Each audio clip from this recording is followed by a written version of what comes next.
복지를 하겠다 이렇게 마음먹으면서 접했던 분들이 지금 생각하면 다행이죠. 잘 결혼하고 행운이었는데 이렇게 어떤 우리 삶에 대해서 이렇게 되돌아보는 분들, 우리 사회가 이렇게 돼야 되지 않을까, 대안적인 고민들을 하시는 분들과 초반에 많이 만났었거든요. 근데 그러면서 그분들이 근데 이렇게 이야기를 하다가 보니까 어디에 가서 이야기가 마무리되냐면 농촌으로 가자, 자연으로 가자, 이렇게 농사 지으면서 농촌에 살았으면 좋겠다. 아니, 오지는 못하더라도 이렇게 이야기가 끝나더라고요. 그래서 그때 그걸 보면서 이 농촌에서의 복지라는 게 그냥 우리가 보통적으로 생각하는 어떤 약자들을 위한 어떤 일 이렇게만 생각하고 그것만 쫓아다녔던 걸 생각해봤을 때 나름의 좀 충격이 있고요. 그리고 그분들과 끊임없이 소통하면서 스스로 농촌에서의 사회사업이 어땠으면 좋겠다는 이런 경례하는 계기가 됐습니다. 그래서 이 이야기가 이제 점점 이렇게 이제 깊이 되면서 재밌었던 건 이제 최근에 요번에 이제 정권이 바뀌셨잖아요, 그죠? 훌륭하신 정권을 바뀌셨는데 정권이 이렇게 바뀌면서 그 사회복지계에서도 이런 이제 반성 또는 이렇게 조금 더 생각해 보시게 되는 그런 계기가 되더라고요. 그러니까 아마 더 가면 갈수록 더 이제 심화될 거라고 저는 이제 믿고 있습니다. 그래서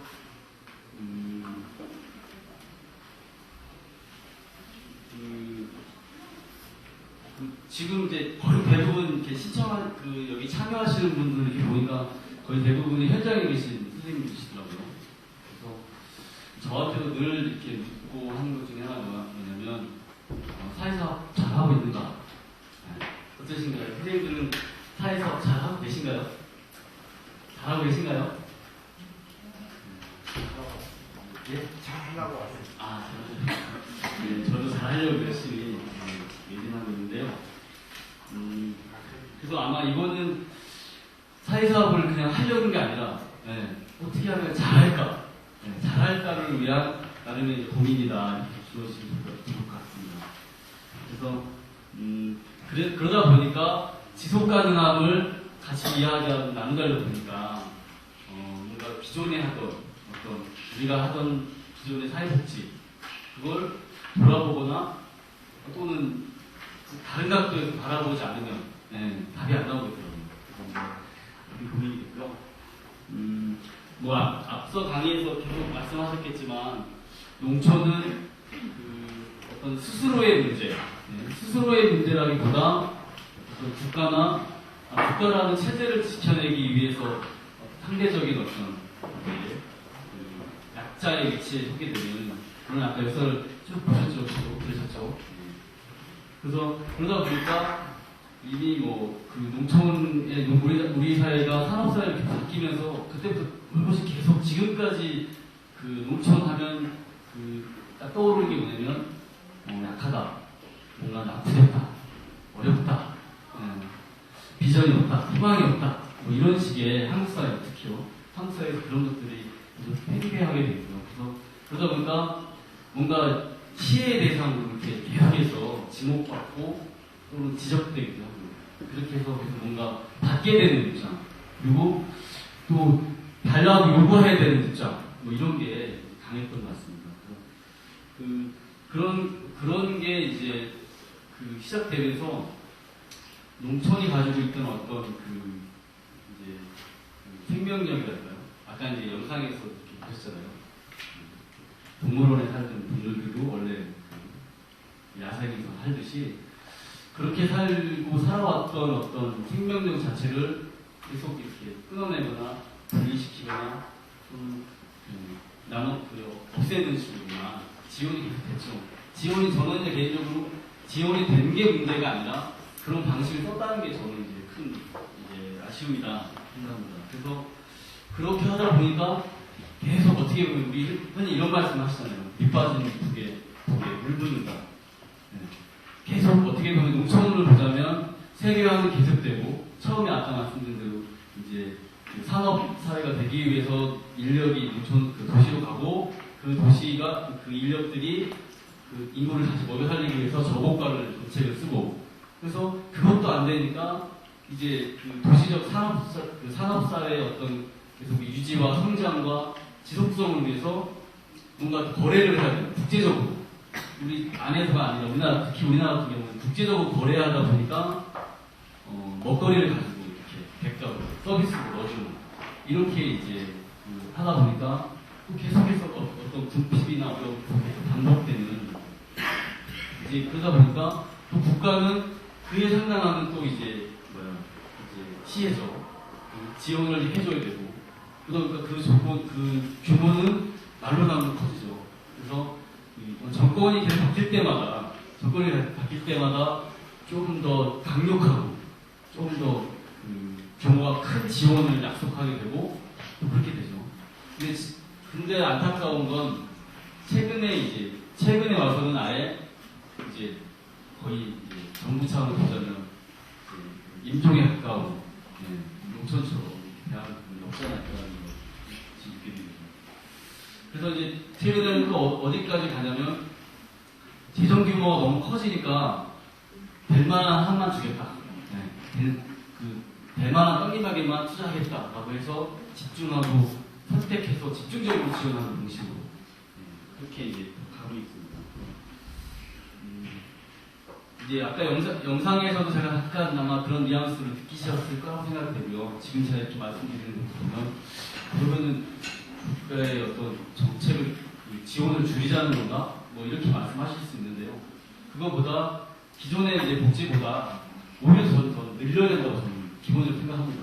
늘려야 되는데 단 문제는 뭐냐면 지금처럼 이렇게 선별적이고 특정한 대상에게 주는 보충적인 복지가 아니라 보편적인 복지고 국민의 권리로서의 이제 그런 방식으로 가야 된다 생각합니다. 그래서 그거는 이제 최근에 아까 박대식 박사님이 발표에 나오신 대로 농촌 지역 서비스 기준이라는 자체가 영국에서 시작했고 그게 사실은 우리나라가 그걸 감당해낼 수 있을지 알고 지금 그걸 이렇게 지표로 제안했는지는 저도 사실은 자신이 없는데요.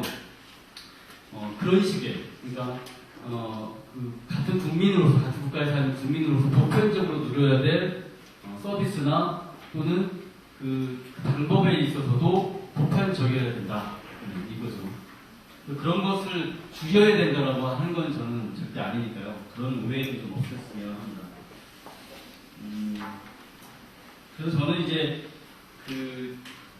기존의 사회복지가 계속해서 뭔가 예산을 확보하고 국가 예산을 통해서 그 예산을 직접 제공하는 직접 서비스로 제공하는 방식의 사회복지가 지금까지 계속해서 확대하고 영향이 늘었고 복지 예산도 계속해서 늘고 있고요. 근데 지금 시점에서 아까 말씀드린 대로 이런 새로운 정권이 이렇게 바뀔 때마다 그렇게 되면 이제 우리끼리 말이니까요. 일자리 늘게 하잖아요, 그죠? 이런 식의 방식을 쓰면 또 요구해야 되고 또 싸워야 되고 이런 것보다 그게 국가 예산이나 어떤 화폐적인 것이었다면 오히려 더 이제 사회복지 쪽에서 비화폐적이고 어떤 협력이나 연대를 통해서 풀 수 있는 방법도 같이 이제 고민해야 된다고 생각하거든요. 근데 사회복지를 어떤 이제 사회학적으로 고민하시는 분, 사회 변화를 이렇게 고민하시는 분, 사회복지 하시는 분 되게 어떻게 보면 무시하시거든요. 왜냐면 다 판 짜놓은 거 이렇게 밥만 먹는 사람 쯤으로 이렇게 생각을 하세요. 그래서 저는 그거에 대해서 되게 안타까움이 있고요. 그리고 또 아까 이제 박대식 박사님 아까 강의하실 때 농어촌 복지 삶의 질 계획에 아시는 분이 있냐 이렇게 손들으니까 사실 아무도 없었잖아요, 그죠? 그런 것처럼 어떤 우리가 너무 이렇게 일 자체가 파편적이고 분야적이고 너무 옆을 못 보게 되는 구조로 계속해서 발전하고 사회도 그렇게 된다고 보거든요. 그런데 그런 시각들이 계속 농촌에도 접목이 되다 보니까 이제 더 많은 이제 뒤에 또 그런 얘기 말씀드리려고 한데요. 그렇다고 봅니다. 그래서 좀 농촌에서의 복지를 조금 더 이렇게 큰 틀에서 그리고 조금 더 미래지향적으로 고민할 수 있는 어떤 실천가들이라고 할까요? 그런 사람들이 어딘가에는 있어야 된다고 저는 생각하거든요. 근데 아마 아까 박대시 박사님은 사실 사회학을 전공하시고 교통경제연구원에 계신 분인데 복지를 전공하신 분은 아니시거든요, 사실은. 근데 사회학적으로 계속 고민하다 보니까 이제 복지 영역까지 이제 전문 영역으로 이렇게 하시게 됐는데 그 실천의 현장에 계신 분들하고 어떤 분들하고 소통하는지를 사실은 궁금하거든요. 근데 기존의 우리나라의 농촌 복지의 한계가 여기까지죠. 여기까지. 그 박사님이 그동안에 수십 년 동안 고생하시고 싸우셨던 거 되게 감사하고 그 요즘 백수로 보자면 귀한 일이었지만 안타까웠던 건 현장하고의 어떤 소통이 없었다는 거예요. 외국의 사례 열심히 공부하셔서 우리 현장에 적용할 수 있도록 자칫 재조정하시는 영역.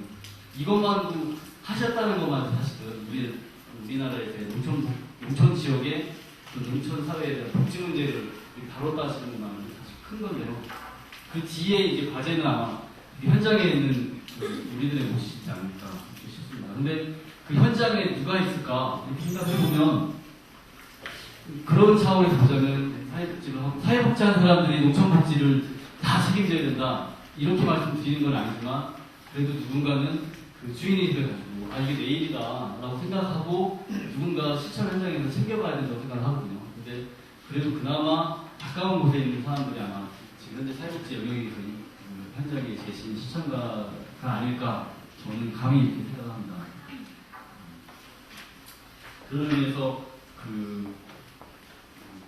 생각하고요.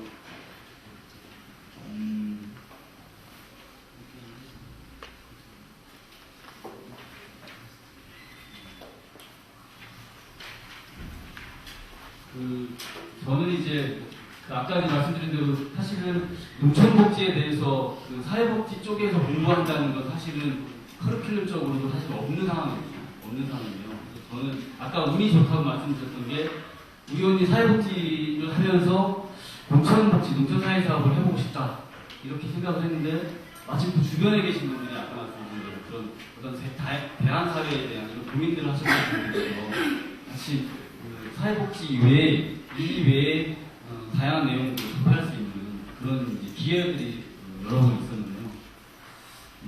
그러다 보니까 이제 농촌에 대한 새로운 이제 생각들을 갖게 된 기회가 여러 번 있었습니다. 그게 아까 말씀대로 사실 언제였냐면 그 세기 말이었거든요. 2000년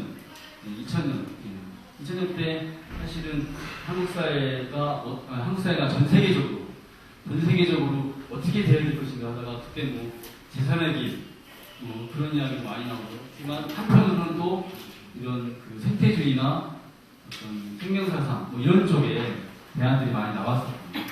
그런 부분을 접하고 나서 보니까 농촌이 그냥 우리 사회복지 쪽에서 계속 늘상 얘기하는 나약하고 부족하고 없고 그런 공간이 아니라 물론 그렇지만 그것이 왜 그렇게 됐는지를 쭉 따라가다 보니까 이게 그냥 그렇게 치부해 버리기에는 이렇게 그냥 없어지겠구나. 자연 사회가 변하니까 농촌도 그 자연 도태되겠구나. 이렇게 생각하기에는 그 가치가 너무 컸죠. 그리고 컸고 그 가치를 계속 따라가다 보니까 농촌에서의 복지, 농촌 사회사업에 대한 어떤 이제 뭐라 해야 될까요? 이 방법이 새롭게 이제 익혀지는 그런 걸 경험했습니다. 그래서 뒤에 이제 쭉 같이 말씀드릴 건데요. 일단은 저는 이제 개인적으로 그 농촌의 마을 공동체, 마을에 대해서 되게 관심이 많거든요. 아마 지금 현장에서 그 지역에서 이렇게 활동하시면서 마을에 대한 가치를 사회복지적으로 이렇게 이해하거나 실제로 그 마을의 어떤 마을 공동체에 대한 마을 공동체를 사회사업적으로 잘 활용하시는 분들이 혹시 계신가요? 기존의 사회복지 전달체계 구조 안에서 혹시 계신가요? 우리 지역에서는 마을의 이런 특성을 잘 활용해서 이렇게 한번 해보고 있다. 혹시 그런 사례가 있으신가요? 저도 이제 그 이쪽 분야에 관심을 갖고 되게 고민하면서 사회복지 영역 안에서 마을을 중심으로 뭔가 하는 부분들이 있는지 되게 많은 자료를 찾아보기도 하고요. 근데 사실은 거의 없다고 봐도 과언일 정도로 그렇습니다. 근데 제가 말씀드린 대로 농촌을 계속 고민하다 보니까 또 마을에 대한 가치, 마을 공동체에 대한 가치를 이렇게 찾게 됐다 말씀드렸는데요. 그것도 하나 또 뭔가 띄운 게 뭐냐면 그 사회복지는 왜 할까요? 복지는 왜 할까요?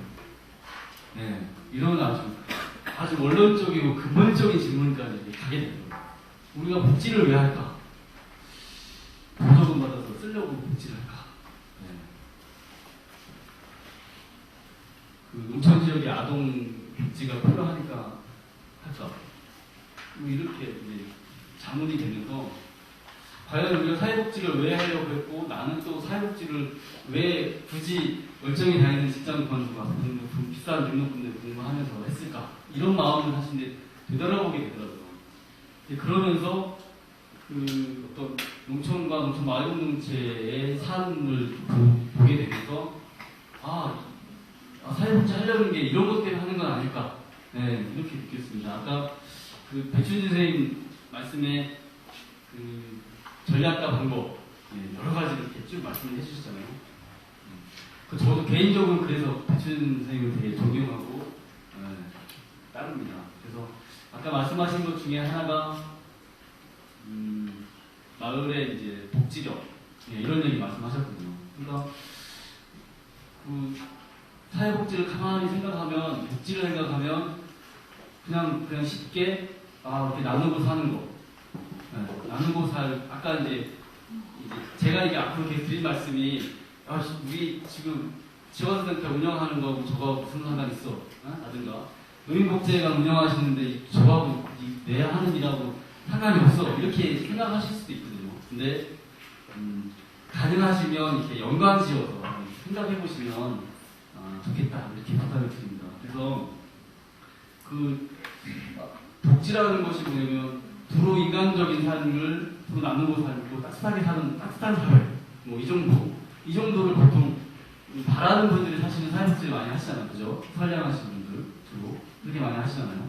물론 이제 최근에야 뭐 복지 영역도 시장이 많이 이제 연결되면서 이제 시장과 관련된 일들을 많이 하시는 분들 물론 계시지만 그래도 대부분의 많은 사회작가들이 그런 마음 때문에 사회사업을 계속 한다라고 생각하거든요. 그리고 그런 부분들이 이렇게 채워져야 또 번아웃되거나 지치지 않을 거라고 생각합니다. 그래서 그 농촌 마을에서 이렇게 보니까 저도 어렸을 때 이제 시골에서 크고 자라서 막연하게 이제 그 농촌 마을에 대해서 이렇게 이제 그 느낌이 있었는데 그걸 조금 더 이제 공부한 거죠. 쉽게 말해서 그냥 제 어떤 아까 이제 그 영상에서 보셨지만 인류 역사의 98%가 차지했던 그 역사에서처럼 내 몸속에 내 정서에 잠재되었던 어떤 그런 것들을 잘 잊고 살다가 사회복지를 하면서 농촌복지를 하겠다 하면서 다시 되새기게 되는 이제 그런 그 계기가 되지 않나 싶습니다. 그래서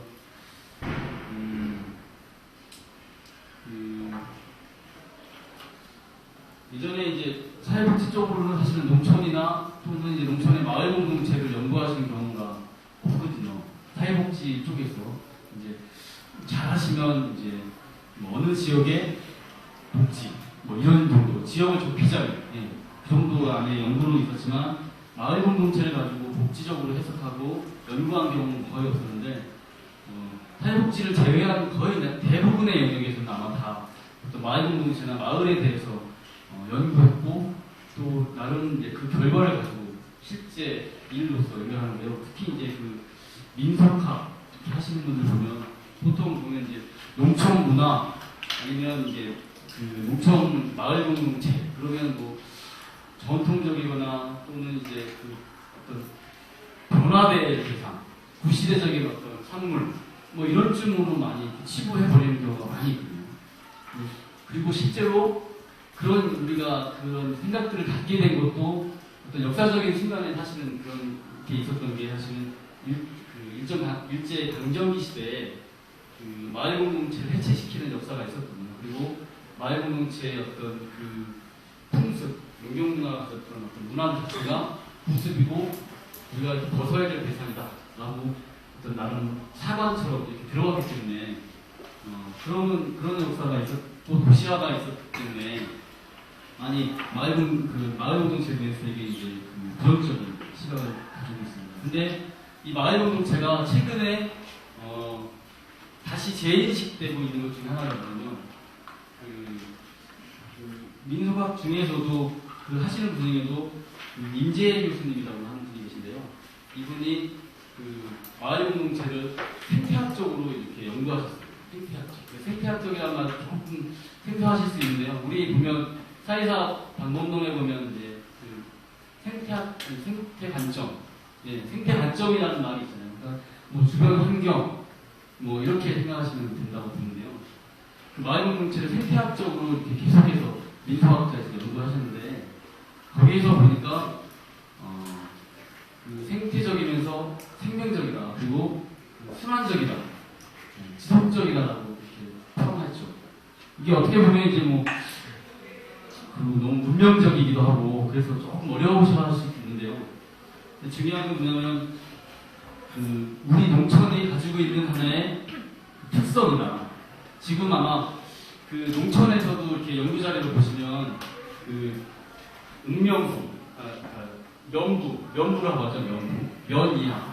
그러니까 마을 단위, 면 단위하고 또는 이제 그 읍건역, 휴대지 읍건역하고 어떤 같은 농촌이어도 어떤 삶의 향유 방식이나 그 삶의 구조가 다르다고 아마 이렇게 그 많이 이야기 들으셨을 거라고 생각이 드는데요. 그 농촌이 그 마을이 그 농촌도 아직 여전히 이제 그 마을이 주된 어떤 사회적 구조라 이렇게 봤을 때 농촌에서 사회복지를 한다라고 하면 당연히 저는 그 마을에 대한 특성, 그 마을적인 어떤 사고들을 해야 된다고 저는 생각을 하거든요. 근데 뭐 현장에서 이렇게 보시는 경험하시겠지만 여전히 그 예를 들면 진도나 완도나 저희가 지금 복성이나 이렇게 하더라도 그 마을적인 이해를 거의 적용하기가 쉽지 않을 뿐더러 기존의 전자체계 안에서 적용하기 쉽지 않을 뿐더러 또 거기까지 고민을 하려고 하지 않으시는 경우도 있어요. 그래서 그 도시와 똑같은 방식으로 사회복지를 하시는 경우가 많아요. 그래서 이제 제가 이렇게 말씀드리는 건 그 농촌에서의 복지니까 당연히 마을적인 구제를 이해를 해야 된다 이렇게 합니다. 그래서 또 하나는 제가 아까 선생님 말씀 제목처럼 지속 가능한 복지를 하려다 보니까 그게 어떤 의미가 가다 보니까 마을이 어떤 생태적이고 지속 가능한 공동체다라고 하는 걸 우리 말고 사회복지를 하는 분들 말고 사람들 말고 다른 데서는 다 이미 다 인정하고 있고 그걸 다 수용하고 있는 상태거든요. 그런 의미에서 보면 우리가 뭔가 크게 하나를 놓치고 가고 있다. 네. 그런 생각을 합니다.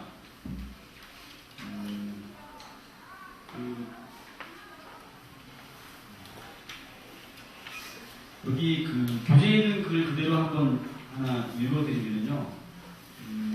이거는 이제 공동체 문화, 공동체 문화에 대한 이제 그 점인데요. 공동체 성원들은 다른 성원들과 함께 있을 때 편안함을 느끼며 일상적으로 생활이 되풀이되는 가운데 놀라움이 없이 서로서로 친숙하게 마주칠 수 있고 마주치는 잠재적이거나 실질적인 대면 집단이다. 이렇게 얘기를 하고요. 공동체 문화는 그 사회적 상호작용과 집단의 유대를 원만하게 지속하는 보듬사리 문화이자 동생의 문화이다. 이렇게 되어 있습니다. 그런 의미에서 이제 마을 공동체에 대해서 다시 한번 이해하는 게 필요하지 않을까 싶기도 하고요.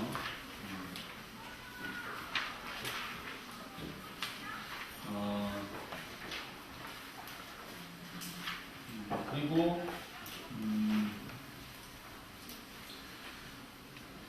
그래서 이제 우리가 이제 그 꿈꾸는 복지, 그리고 특히 이제 우리 농촌에서 이제 활동하시니까 농촌에서의 꿈꾸는 복지를 실현하기 위해서는 어떻게 보면 이제 오래된 미래라는 책이 사실 있거든요. 그래서 우리의 농촌의 마을 공동체와 마을 공동체 삶이 사실은 오래된 미래거든요.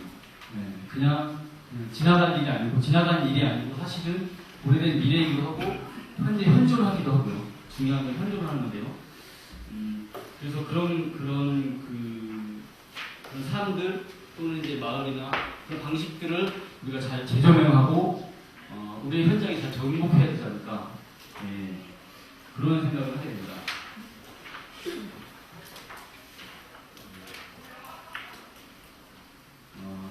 그리고 이제 이제 복지라는 거 아까 이제 그 영상과 계속 이렇게 뭔가 연결시키면서 복지를 생각하시면 어떨까 생각이 드는데요.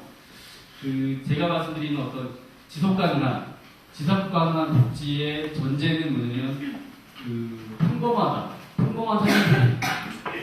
살림살이로만이 이렇게 실현될 수 있다라고 하는 이제 전제 속에서 말씀드리면요. 마을에 그러면 지금 아까 말씀드린 대로 마을 공동체가 가지고 있는 어떤 공동체성, 연대성 뭐 이런 걸 이제 말씀드렸으면 이제 조금 더 이제 복지적으로 조금 더 접근해서 그럼 과연 어떻게 나누고 서로 이제 보살피고 사는가, 네, 그 부분을 조금 더 이렇게 보도록 하겠습니다.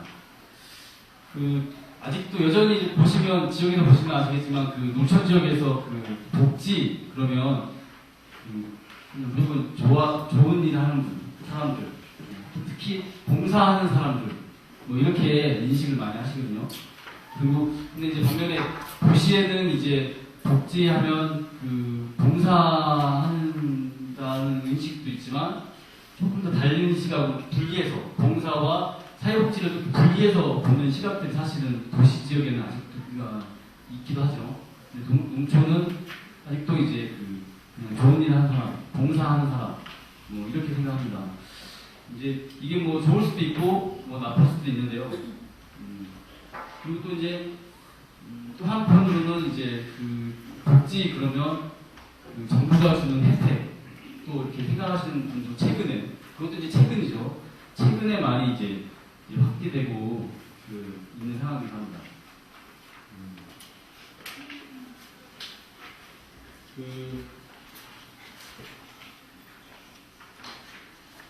아까 이제 말씀드린 대로 이제 복지라는 것도 보면은 이제 궁극적으로 이제 나눔이나 보살핌의 삶, 뭐 이런 것들이 이제 찾는 건데 실제로 이제 농촌 마을 공동체에서는 기존에 이제 우리 사업, 복지 사업을 통해서 마을 안에 이렇게 서로 나누거나 또는 이제 보살피고 사시는 삶을 뭐 느끼는 경우도 있으시죠, 그죠? 처음에 이렇게 생각이 더 쉬우실 것 같아요.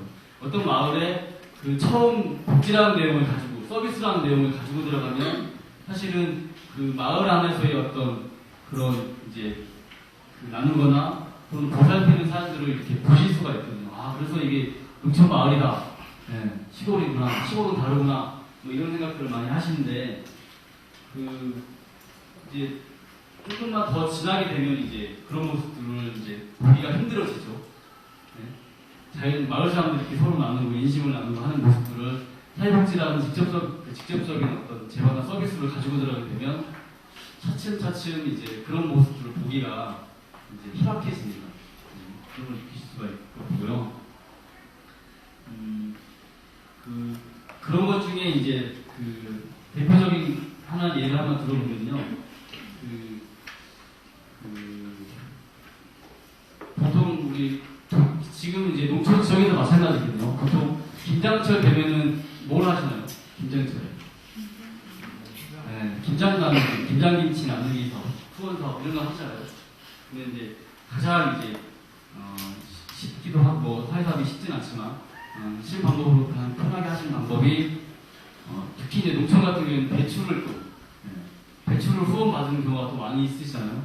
그럼 양념값 정도만 이렇게 예산에 편성하거나 또 그것조차도 후원금으로 해서 또 그렇게 이제 배추나 양념이나 이런 준비가 되면 이제 그날 김장을 이렇게 담가주실 분들 자원봉사 또 섭외하시잖아요, 그죠? 섭외하셔서 이제 복지관이나 또는 이제 노인복지센터에 이렇게 마당에 쭉 아주 대규모 몇천 포기 김치를 이렇게 막 대대적인 행사로 이렇게 김장을 합니다. 그리고 나서 그 김장 김치를 이렇게 일정한 규모, 양에 정확하게도 달아야 돼요. 정확하게. 뭐 4포기는 4kg에 맞춰서 딱 달아서 그걸 이제 그 먼저 확보된 명단에 쭉 배달합니다. 그죠? 보통 그렇게 하시죠? 네. 그게 가장 합리적인 방법입니다. 그죠? 가장 확실한 방법이죠. 그죠?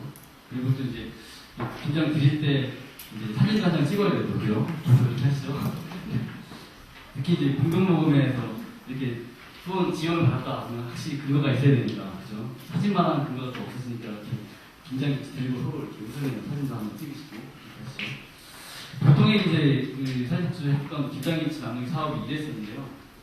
한 4, 5년 전에 이제부터 시작됐던 일인데, 김장김치 나누기 그 플러스 원이라는 사업이 있습니다. 혹시 그런 사업 명 들어보신 적 있으신가요? 김장김치 나누기 플러스 원 사업이라고. 네. 그런 사업이 이제 시작된 건데, 이 방식은 뭐냐면 김장김치를 이렇게 다 모아서 그냥 하지 말고 그 김장김치를 구실로 그 지역에 있는 사람들에게 나누는 서로 이웃 간의 관계를 소통할 수 있는 계기가 됐으면 좋겠다. 김장김치도 나누고 관계도 소통시키고 이런 구실로 이제 했는데요. 그래서 거기 프로가 뭐냐면 김장하실 때 그 한 포기만 더 해달라라는 겁니다. 그래서 그렇게 해서 더 단 김장김치를 주변에 이웃에 있는 걸 직접 드리거나 또는 직접 못 드리는 경우가 있거든요. 왜 그럴까요? 직접 못 드리거든요. 김장 마음은 있는데 김장을 또 했어요. 근데 못 드리거든요. 왜 그럴까요? 네, 잘 모르거든요. 누가 김장김치가 필요하신지 잘 모르시거든요. 네.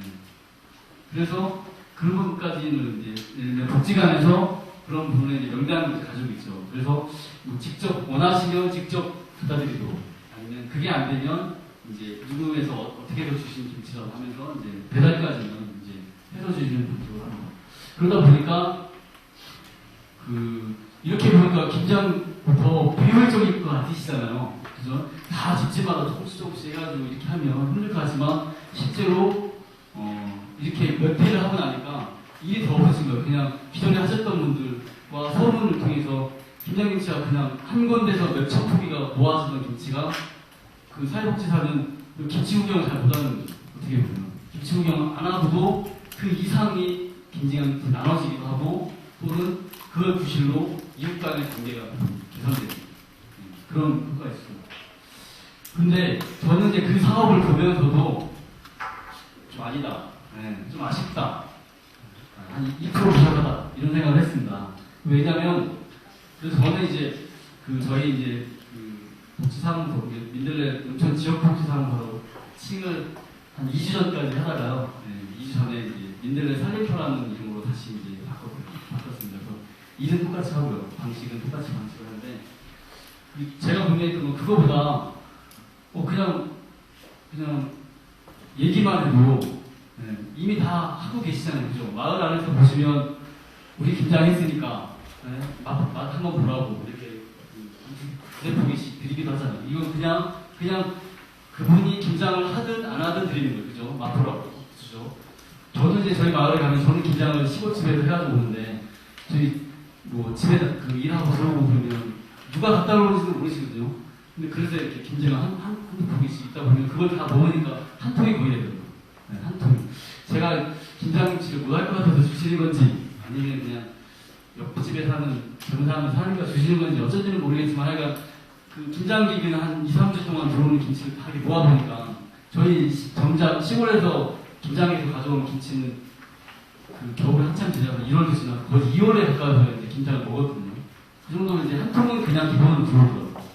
그렇거나 또는 이제 마을에서 보시면 김장하기 어려우신 분들을 이렇게 해서 또 드리거든요. 또 그게 안 되면 마을 분여해서라도 해서 드리는 경우도 있거든요. 근데 그게 요즘에 많이 약해지고 있죠. 다들 아시겠지만 맛보기 김치도 그런 나눔이 많이 줄기도 하고요. 또는 누구집에 할아버지 혼자 사시는데 갖다 드리는 김치도 많이 줄어들었죠. 그래서 저는 저희 이제 넷사무소 이제 그래서 저는 이제 제가 한 일이라고 공지사항처럼 이렇게 해서 이장님들께 하고 그 말이 다시 또 부회장님들께 전해드리고 그렇게만 했거든요. 그게 사실은 어떻게 그렇게 해서 김장김치가 천포기가 나눠졌는지는 모르죠. 네, 그거는 전 관심도 없거든요, 사실은. 근데 중요한 건 뭐냐면 목청은 여전히 그게 가능하다는 거죠. 네, 그런 방식으로 해도 저는 그 돈을 1원도 안 쓴 거 아니죠. A4지 한 장은 인쇄했으니까. 그래서 해서 그 드렸는데 저는 아마 그래도 그것 때문에 아 그래 내가 작년까지 했으니까 올해도 좀 누구 좀 하나 더 갖다 줘야지 이런 말이 전해졌다면 아마 하셨을 거예요. 네, 그런 생각을 합니다. 그래서 이게 어떻게 보면 농촌에서의 복지 그러면 뭣도 없고 접근성도 없고 그죠? 오고 가는 비용도 많이 들고 뭣도 없고 그렇게 많이 하시잖아요. 근데 그렇게 다시 또 반대로 생각하면 자원이 더 충분하지 않는가, 자원이 더 있는 건 아닌가 이런 생각도 이제 해봅니다. 그래서 이제 아까 이제 말씀드린 대로 그 마을에 가지고 있는 어떤 나눔과 봉사팀의 산 그런 어떤 복지 생태를 잘 활용하는 것 그게 농촌복지에서 아주 기본적으로 전제되어야 되지는 않을까 이런 생각을 합니다. 근데 단 이제 뭐 이렇게 말씀드리지만 이건 사실은 기존의 전달체계 사회복지 영역 전달체계 안에서 이렇게 일을 하기에는 사실은 어려우시잖아요, 그렇죠? 저는 사회복지 영역에서 일을 해봤기 때문에 알고 얼마 전까지만 해도 센터를 직접 운영해봤기 때문에 그런 고민들을 잘 압니다. 그래서 일단 근데 중요한 건 이런 고민과 이런 전제들이 사실은 그 기존의 사회복지 현장의 방법에 실천 사업의 실천 방법에 지금 가미되고 있는지 이렇게 서로 이렇게 들으시면서 한번 생각해 보시면 좋겠습니다. 잠깐 쉴까요? 아니면 짧게 하고 끝낼까요? 그냥 빨리 하고. 네, 빨리 하고 끝내면 아니죠. 끝내겠습니다. 그래서요, 저는 이제 농촌복지에서의 가장 기본적인 전제는 뭐냐면, 우리가 수천 년, 어떻게 보면 수만 년이죠. 아까 말씀드린 인류의 98%를 차지했던 어떤 마을 공동체, 삶의 공동체죠. 비화폐적인 삶의 공동체가 가지고 있던 어떤 나눔이나 보살핌에 대한 자연력을 아주 존경하는 마음으로, 아주 우러러봐야 됩니다. 사실요. 우러러봐야 된다고 생각합니다. 근데 기존에 우리 사회복지가 그렇게 했는지 저도 막상이 되고 다들 같이 한번 생각해 보셨으면 합니다. 그래서 저는 기본적으로 농촌 마을 공동체, 농사지음에 살았었던 사람분들의 삶을 나름 이제 존경하는 마음, 그리고 그렇게 살고있더라고 나도 살고 싶다는 마음, 그렇게 두 가지 마음으로 농촌복지를 하려고 하고 있는데요. 그러기 위해서 어떻게 하면 좋을까? 이제 여러 가지 궁리를 했습니다. 처음에는 이제 어떻게 할까 생각할 때는 사실은 이제 아까 말씀드린 복지사무소라는 고민을 할 때도요. 완화한 되는 나름의 사업 계획서를 짰어요. 그래서 아동복지도 하고 그것도 하고 이렇게 아주 그냥 농촌의 문제라고 생각하는 건 싹 다 넣어갖고 했던 것 같아요. 지금 생각하면 웃음밖에 안 나오는데요. 이런 일도 해야 되지 저런 일도 해야 되지 뭐 그렇게 해서 고민을 했었는데 이제 최근에 이제 그런 정리들이 다 아주 나름의 이제 아주 말끔하게 정리가 됐습니다. 그래서 이제 어떻게 하면 좋을까? 라고 하는 거 지금 이제 시작한 거죠. 뭐 얼마 전에 시작하고 있는데요. 그거를 간단하게 이제 설명드리겠습니다. 이게 사실은 기존의 선생님들이 하시던 실천 방법 또는 실천 영역 안에서 적용하시기에 일정 정도의 한계가 있고 좀 독특해서 이렇게 들릴 수도 있다고 생각하거든요. 근데 앞으로는 저는 이제 농촌복지에 변화할 거라고 생각하고 그럴 바람으로 가지고 있습니다. 그리고 일정 부분 접목하시면 좋겠다는 바람으로 말씀드리겠습니다. 그래서 저는 처음에 이제 농촌에 들어갈 아까 말씀드린 존경하고 겸손한 마음으로 이제 접근한다는 말씀드렸잖아요. 그래서 제가 몇 시에 끝나야 되죠? 끝내야 되죠? 저 시계 잘못하고 있거든요. 그래서 교재에 나오지만 복지생태 마을조사라는 걸 했습니다. 지금 여전히 하고 있고요. 근데 그건 뭐냐면 기존의 지역조사 또는 마을조사라는 게 뭐냐면 보통 사회복지 협의체 오기념 계획 이런 거 짤 때나 기관에서 프로포절 쓰실 때 이렇게 설문지 많이 지역도 하시잖아요. 그러면 인구 욕구나 뭐 문제가 뭔지 뭐 어떻게 하면 뭐가 필요한지 뭐 이런 식의 조사를 많이 하시잖아요.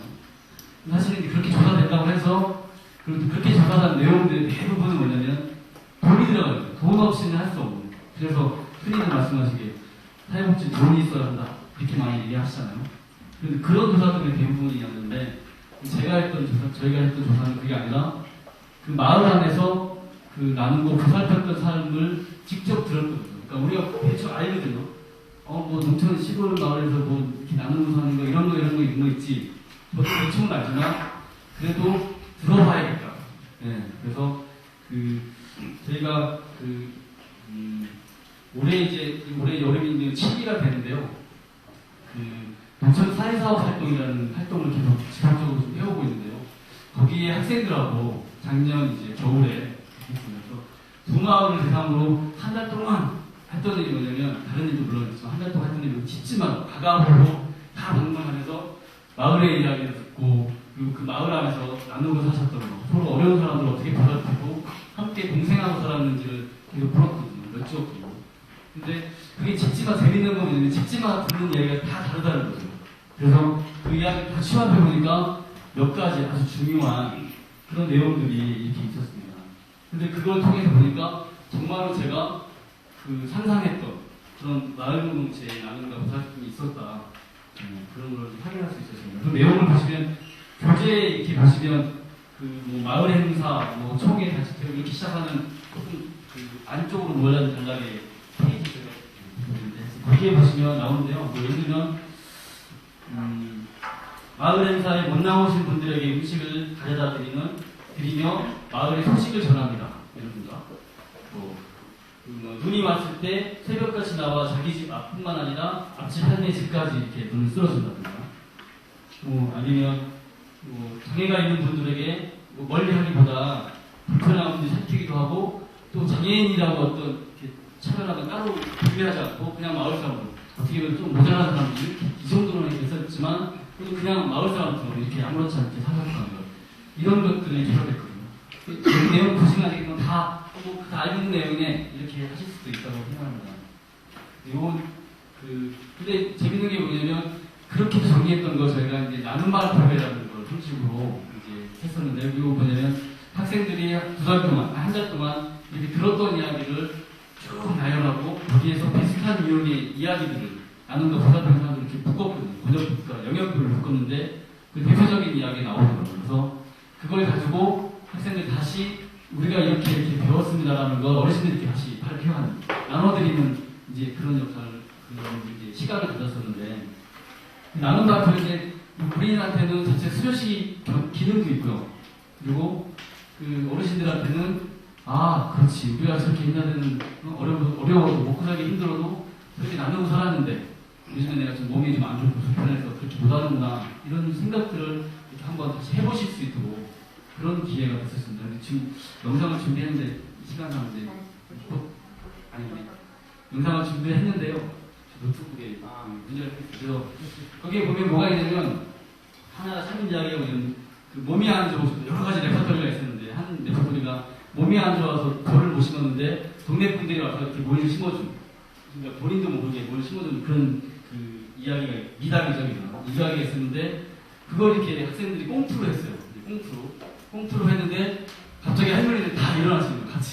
같이 모이를 심어주시고 아리랑도 같이 불러주시고 이런 걸 하시더라고요. 보면서 저는 이제 깜짝 놀랐죠. 그냥 그런가 보다 하면 넘어가실 수 있었는데 불구하고, 왜냐면 본인들이 그렇게 살아오셨다는 걸 이제 저 학생들이 저를 어떻게 알았지? 뭐 이런 것도 있고. 그래서 그런 어떤 이게 캠페인적인 기능도 같이 했었다. 조사하는 과정도 그랬지만 그걸 다시 보여드리는 상황에서도 그런 게 있었다 생각이 들었습니다. 그러다 보니까 농촌에서의 어떤 그 말씀드린 지속가능한 복지 실정을 보자면 그 마을에 가시면 아마 무슨 회 많이 있으시죠, 그죠? 영농회부터 시작해서 분녀회, 또 마을회, 그죠? 청년회, 의용 소방대, 여러 가지 모임들이 있으시고, 근데 그게 물론 이제 자연적이라기보다 반에서 주도해서 만들어진 모임도 있고, 또 자발적으로 하신 거, 예전 같은 동계 같은 건 뭐 자연적으로 발생된 모임이긴 하죠. 지금도 여전히 미친개 같은 건 그냥 하시니까요. 근데 보통 보면 우리가 사회복지를 한다 그러면 별도의 조직을 만들거든요. 자원봉사가. 마을 대표분들 다 모아다가 다시 그 마을 복지 도우미 뭐 이런 식의 이제 하신다면 그렇게 이제 접근을 하시는데 근데 마을에 가면 다 원래 다 있거든요. 있는데 그 기능들을 잘 살리는 일은 거의 안 하시는 것 같아요. 그 일을 하는 분들은 없어요. 근데 그 안에 자연스럽게 미친 개도 있고요. 네. 또 다양한 기능에서 그 마을 공동체적인 사안들을 잘 이렇게 서로 나누거나 보살피게 할 수 있는 구조들이 많다는 거. 그런 것을 잘 활용해야 된다 생각이 들고. 그 다음에 하나는 뭐냐면, 거기 거론이라고 되어 있는데요. 거론은 뭐냐면, 그러기 위해서 어떻게 하면 이런 그 사회과학을 실천할 수 있을까. 이렇게 생각해보면, 아까 말씀드린 대로 이제 농촌 마을 공동체나 그분들의 삶을 존경하는 마음으로 이제 바라봐야 된다. 말씀드렸잖아요. 그래서 이게 거론이라는 건 이게 그 사회복지 아주 근본적인 얘기지만 그분들의 삶을 주체적으로 또는 그 당사자의 삶이 그 주체가 될 수 있도록 하는 것 중에 가장 좋은 게 거론인데요. 이건 뭐냐면 당사자에게 묻는 거죠. 일방 통행이 아닌 거죠. 일방적으로 우리가 이거 있으니까 이제 기타 쓰세요. 아니면 우리가 이걸 만들었으니까 와서 들어오세요. 라고 하는 게 아니라 그분들에게 가서 그분들의 방법과 그분들의 삶의 방식, 평범한 삶사회와 그 방식과 그분들이 의사결정을 하고 그분들에 의해서 복지가 이루어지기 위해서는 가장 핵심적인 게 이제 거론이라고 하는 겁니다. 거기에 보시면 이제 뭐 당사자에게 인사하고 여쭙고 의논하고 부탁하고 감사한다 이렇게 되어 있는데요. 이렇게 한번 잠깐 스쳐들으셔서는 좀 감이 안 올 수도 있는데요. 한번 좀 자세히 한번 생각해 보시면 어떨까 합니다. 이런 것들이 계속해서 이제 여기저기서 마을 단위로 계속 만들어지게 되면 그런 사람들이 계속 깨어지지 않을까. 서로 인류의 98% 차지했다는 서로 나눈 보살을 연대하고 협동했던 사람들이 깨어날 거다 이런 생각합니다. 우리가 가져가는 서비스로 아까 백춘진 선생님 표현처럼 수도꼭지 열면 복지가 바로 나오는 그런 구조가 아니라 복지샘에서 복지샘을 마을 사람들이 가꾸고 그 물을 떠먹는 식의 그런 복지가 되지 않을까라는 생각이 듭니다. 그래서 이런 걸 잘 적용해서 잘 감안해서 했던 사례들이 거기 뒤에 보시면 교재에 보시면 공공마을 달빛 산책이라는 것과 또 하나는 반찬마실 이렇게 두 사례를 제가 넣었는데요. 사실은 이런 범인들을 아까 말씀드린 이런 범인들을 잘 녹여진 사실은 현장에 실천된 사실은 구하기가 쉽지 않거든요. 오히려 더 지역운동하시는 분들 사회복지 영역이 아니라 다른 곳에 지역활동하시는 분들의 영역에서는 여러 찾을 수 있지만 사회복지 안에서는 사실 찾을 수가 없는 이제 지금 상황이거든요. 두 사례를 들었는데요. 하나는 마을 달빛 산책 같은 프로그램은 뭐냐면 아까 마을의 강점적으로 복지 생태 지역 마을 조사에서 나왔던 이야기가 뭐냐면 마을의 당산나무나 또는 평상 거기에 모여서 서로 소통하고 하는 거 이런 걸 이제 얘기해서 했던 건데요. 여름에 더운 날 이렇게 가까이 모이실 수 있는 모여서 이렇게 부채질도 하시기도 하고 다들 모여 간식도 나누고 하시잖아요. 그 사람 그대로를 사회사업적 프로그램에 사회사업적 실천으로 넣은 거라고 생각하시면 됩니다. 그래서 자세한 내용 여기 자세하진 않지만 대략적인 내용이 여기 이렇게 있습니다. 그래서 여기서 예산, 소위 말해서 우리가 사회복지에서 프로그램을 하려면 소위 말하는 예산이 필요하잖아요. 근데 여기에서 이 사업을 했음에도 불구하고 많은 분들이 와서 먹기도 하고 보기도 하고 다 하셨지만 정작 들어간 비용은 없었다. 네, 이렇게 말씀드리면 될 것 같습니다. 그럼 한번 살짝 읽어보시기 바라고요. 빨리 끝내야 된다고 약속했기 때문에.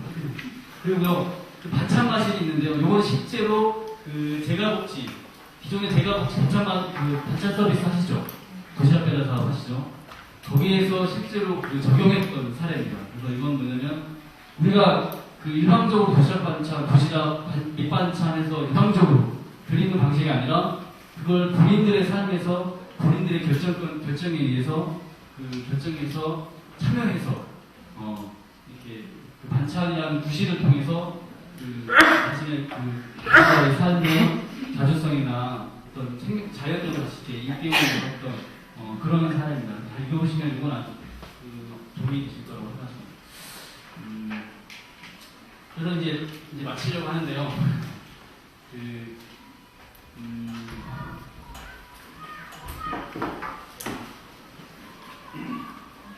제가 이제 그 1시간 남짓 이렇게 말씀드리는 내내 나왔던 이야기가 뭐냐면 마을, 또는 이제 공동체, 뭐 이런 이야기 계속 나왔다고 저는 생각을 하는데요. 왜 자꾸 그 마을이나 공동체를 계속 이야기했을까? 다시 한번 잘 생각해 주시는 계기가 됐으면 하는 바람이 있고요. 그 다음에, 이거는 이제 우리가 보통 보면은, 농촌은 이제 어렵다. 농촌이 뭐 이렇게 새로운 대원을 만들기에는 어렵다. 시대가 이렇게 변했는데, 우리가 이걸 다시 돌리자는 거, 원인 시대로 돌아가자는 거 아니냐. 이렇게 생각하실 수도 있거든요. 근데, 아까 말씀드린 대로 오래된 미래, 에세이처럼 우리의 삶에 대해서 끊임없이 평가하고 다시 되돌아보게 되거든요. 근데 아마 지금이 또 새로운 주기에 저는 이제 최근에 들었는데 새로운 아까 제가 말씀드린 대로 2000년 그 세기 말 그때 이제 그런 고민이 있었다는 말씀드렸잖아요. 근데 다시 2012년인가요? 네, 2012년에 그런 또 나름의 어떤 그 역사가 계속해서 회복을 갔는데 그 2012년 당시에 또 그런 한번 기회가 온다고 하더라고요. 아마 이런 부분들을 인지하고 그 우리 현장 실천에 어느 정도까지는 접목해야 되지 않을까 생각합니다. 그래서 농촌에서 사회복지하는 것이 그냥 힘들고 아프되고 자원도 없는 곳에서 한다, 힘들다라고 그냥 규정하기보다 농촌이 가지고 있는 어떤 그 가치나 그런 것들을 잘 우리가 먼저 이해하고 나서 그걸 잘 활용해 보려고 하는 노력, 그것도 필요하지 않는가 싶습니다. 그리고 이렇게 지금 제가 말씀드린 게 아까 말씀드린 대로 기존의 삶 현장에서는 별로 이렇게 적용할 수 없는 이야기다 이렇게 생각하실 수 있는데 저는 이제 개인적으로 이런 부분을 역할을 하는 사람들이 필요하다. 그 국가가 주는 서비스 재정을 가지고 전달하는 역할도 물론 필요하지만 그 지역이나 마을 공동체가 가지고 있는 자연을 일깨워서 그걸 통해서 남과 보살피는 삶을 누리도록 하는 어떤 사회복지적인 역할을 하는 사람들이 필요하다고 보거든요. 그게 저는 머지않아서 아마 그런 역할을 하시는 분들이 그 직업으로 심지어 직업으로도 나타날 거다라고 저는 이제 감히 기대하고 있습니다. 그래서 그냥 우리 현장하고 거리가 있는 이야기니까 치우지 마시고 꼭 두 가지 화폐적이나 예산적인 부분의 복지와 비화폐적인 연대와 공유와 공생을 고민하는 복지와 이 두 가지를 같이 고민해 주시면 좋겠다. 특히 이것은 그 농촌복지 안에서 재정이나 직접 서비스를 통해서 하는 복지가 농촌 공동체를 얼마나 급격하게 파괴하는지 되돌아보시면 좋겠다 생각합니다. 네, 여기까지 일단 이야기를 마무리하겠습니다.